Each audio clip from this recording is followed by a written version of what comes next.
Please be seated. Thank you. Thank you. It's great to be back at Miami-Dade College.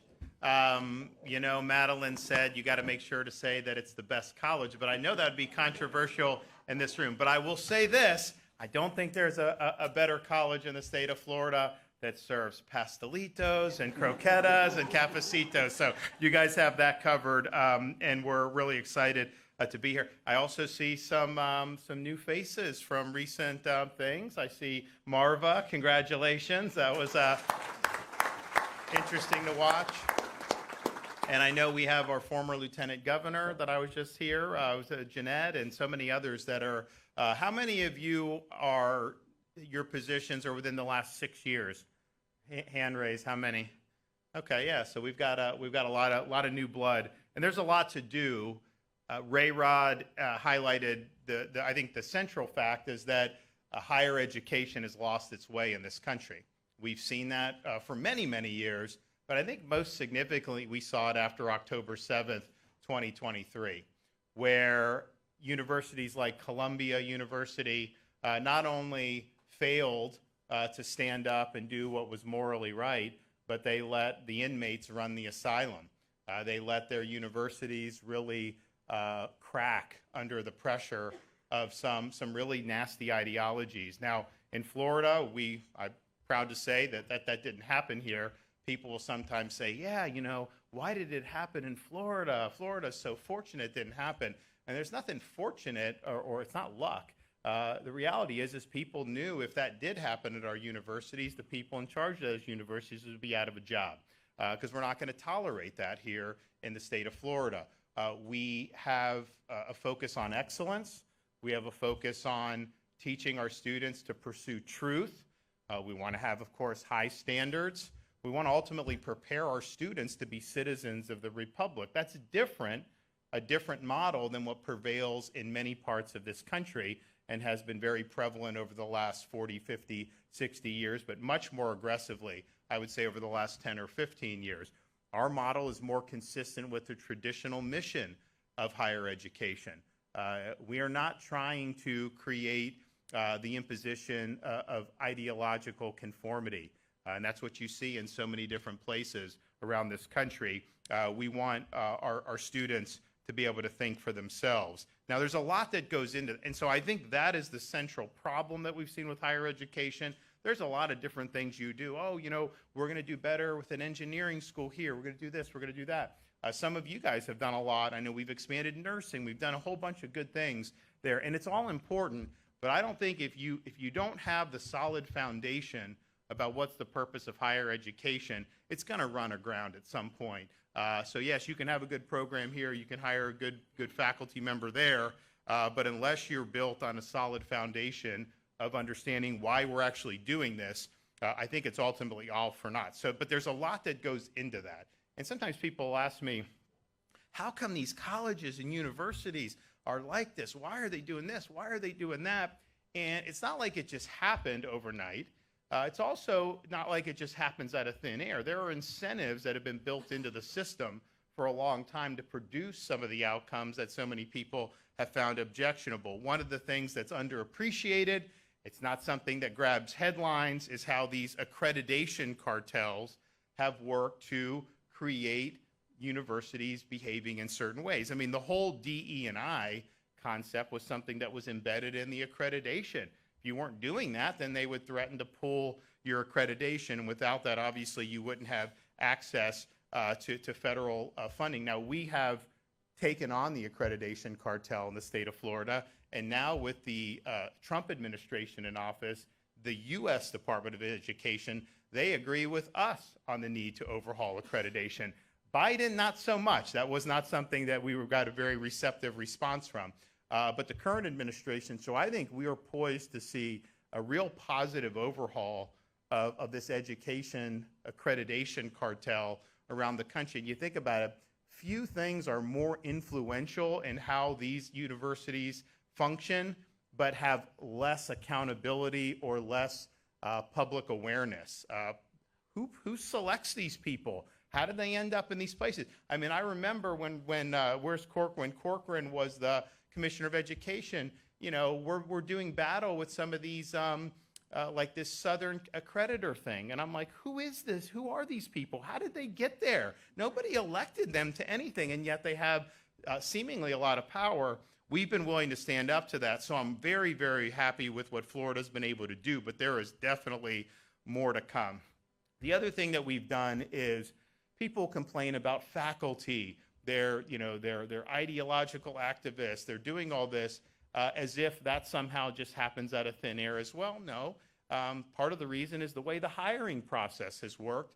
It's geared towards producing more and more of the same, except here in the state of Florida. We have overhauled the tenure laws for professors at our state university. So now all tenured professors must undergo review every 5 years and can be let go for poor performance. If you want to teach, if you want to research, if you want to do things you're supposed to do, you're going to be met with support from the people that run our universities. But if you're there to not do those things and indulge in whatever type of ideological vacations that you may think you're entitled to do, you're free to do that, but you're not going to do that on our dime. And you can go, there's other places that may want you to do that, but not here in the state of Florida. So that post-tenure review has already led to unproductive tenured faculty being processed out, and probably numbers that we have never seen even approaching in the history of the state. But what we've also done and paired that with is an empowerment of the university presidents and the boards to be able to bring new faculty on directly, because you don't want the same faculty to be able to keep good people out because they don't satisfy an ideological litmus test. You want to make sure that we can bring in folks who are going to challenge that old orthodoxy, that stale orthodoxy, and are going to help us recenter our colleges and universities on the traditional mission that they have. So that hiring ability is something that is being employed. It's been very effective so far, but we're really just in the opening innings of that. Of course, one of the things that we had to do battle with is so-called DE&I. They said it's diversity, equity, and inclusion. I've always referred to it as discrimination, exclusion, and indoctrination, because in practice, whatever the intention was, some people say it was good intent, other people say, no, actually, this was supposed to be ideological from the beginning. Whatever you think of that, as it was applied, clearly it was applied in ways that were not consistent with the values of the state of Florida. So this is something that really started taking off probably like 2020, 2021. And it wasn't just universities. I mean, pretty much every publicly traded corporation, a lot of really big companies that were doing it, government, not necessarily Florida, but federal agencies at the time, other states were doing it. And it was people were criticizing it, we criticized it, but we were the first ones to really do anything about it. So when I signed the legislation defunding all DEI in Florida back a couple years ago, we were at the tip of the spear. We were the only state that was doing that. Now, when we were seeking to do that, do you think that was portrayed in like legacy media as us fighting for? No, I mean, they were obviously caricaturing this and trying to smear what we were doing. And I think that's a lot of the reason why people didn't want to lean in on these issues, because they know that they will get hit from the political opposition. But we knew we were doing the right thing, so we were able to do that. It saved a lot of money. It's helped streamline operations. But what it does is it really focuses on merit. And that should be at the heart of everything we do in the state of Florida, whether it's who gets hired in a government agency, whether it's the students that they get the best marks in a college or a university. It should be based on merit. We shouldn't be divvying people up by characteristics that don't have anything to do with merit. And so we really led the way on that. What's happened now since then in the country is basically DEI has fallen out of favor. See, a lot of companies have walked away from it. I think a lot of them could be subject to lawsuits by the Justice Department, quite frankly, who don't, the way it's been applied. Colleges and universities, many of them have walked away from it because of really the problems with it. But we were doing that when it wasn't necessarily cool to do. We also, as kind of a partial a subset of that, the courses that are offered, we want traditional, meaty courses, right? We want, yes, English, history, kind of the core liberal arts, but engineering, business, science, all those things. All the stuff about where they're talking about ethnicity, gender, racial, that has overwhelmed academia to where that is like the normal thing that you do, and to do a traditional course is much harder to find in many of these universities around the country. So we've worked hard to streamline that. Let's focus on the core subjects. I mean, I know at New College with Richard Corcoran, I know they eliminated some of these departments that were basically more about social activism than they were about academic integrity and high academic standards. And so we've really led on that, and I know there's more to do to be able to make sure that our universities are really offering our young people really sound, rigorous courses. We don't want it to be based on the latest political or ideological fad that happens to be ripping through the academy at any point. That is not why we're here. That's not what the voters of Florida have voted for over the years, and that ultimately would not serve the best interests of the state of Florida as a result of that.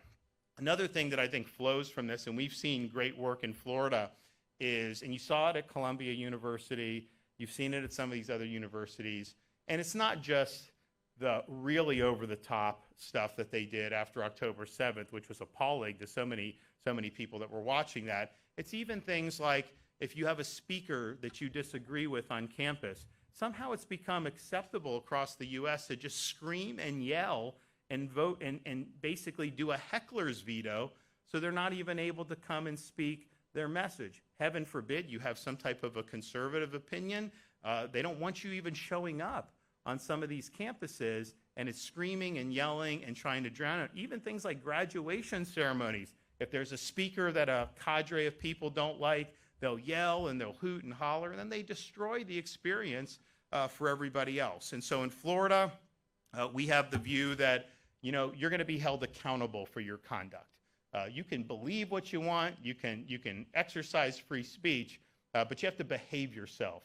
And you have to behave yourself in a way that's consistent with our standards. And so if you have people who disrupt the graduation ceremony, I think, didn't you Richard withheld diplomas from them, until they apologized or whatever. There's others that just got their diploma taken away because they were doing activities related to some of the Hamas nonsense that we've seen.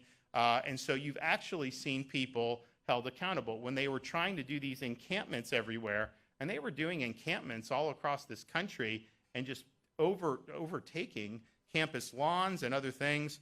In Florida, when that was tried at Florida State, 10 minutes in, they turned the sprinklers on, and those guys left. They weren't going to stay in there for that. All the other places knew that was not going to happen. We're not going to let you commandeer our property to be able to do your agenda. So all these things, I think, are really pillars for having a higher education system that's making a difference for the state of Florida. Now, we are in the process of utilizing DOGE to conduct oversight over our state universities, and I think a lot of them are run well, but I also know that just it's human nature that you have bloat.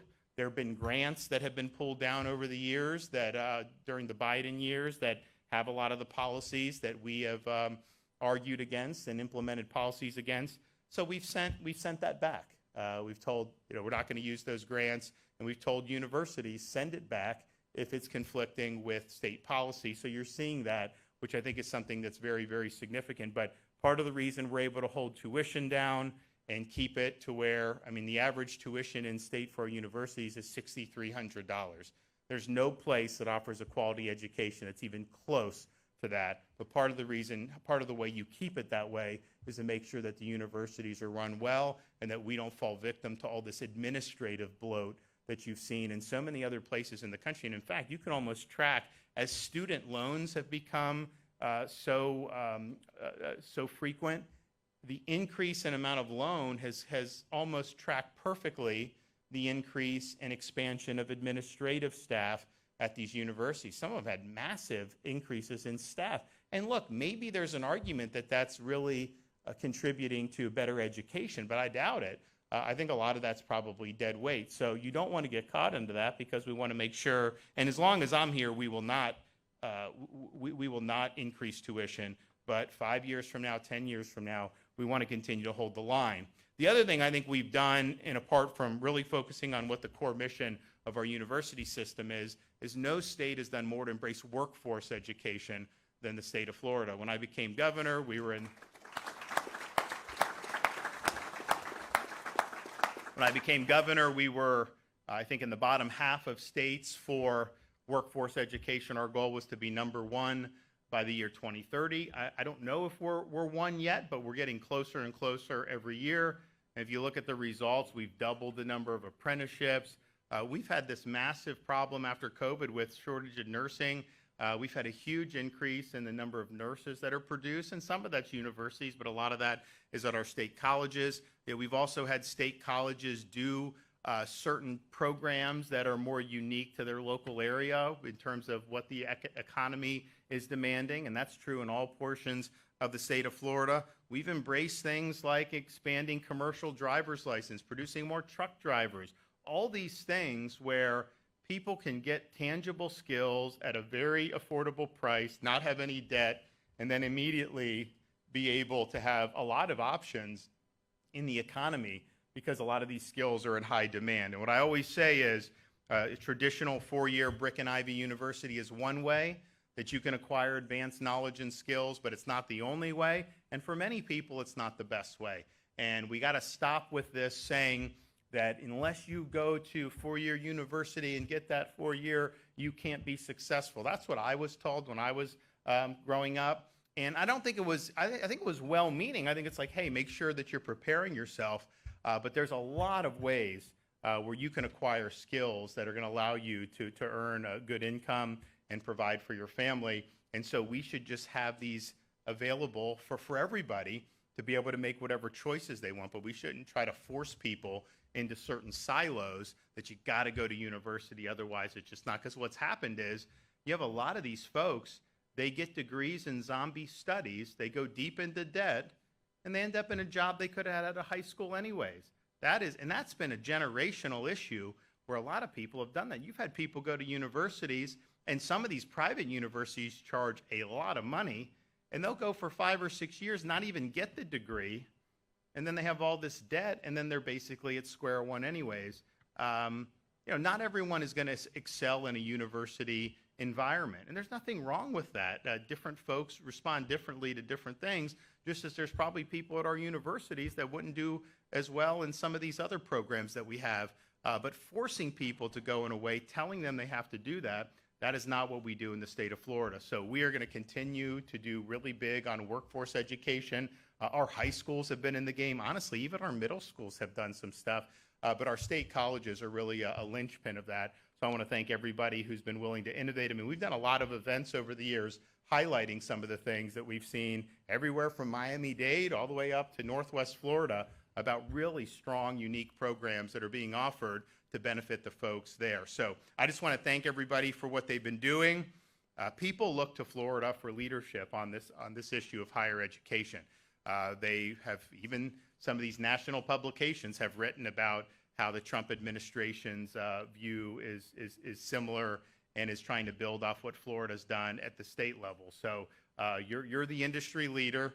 We've done a lot. We've accomplished a lot. We've set a good course, but we got to solidify that course, and we got to build off the success. And I know you got folks up here that are committed to doing that, as well as the folks in the audience. So on behalf of the state of Florida, thanks for what you're doing. It's important, and I think the best is yet to come. God bless everybody. Thank you.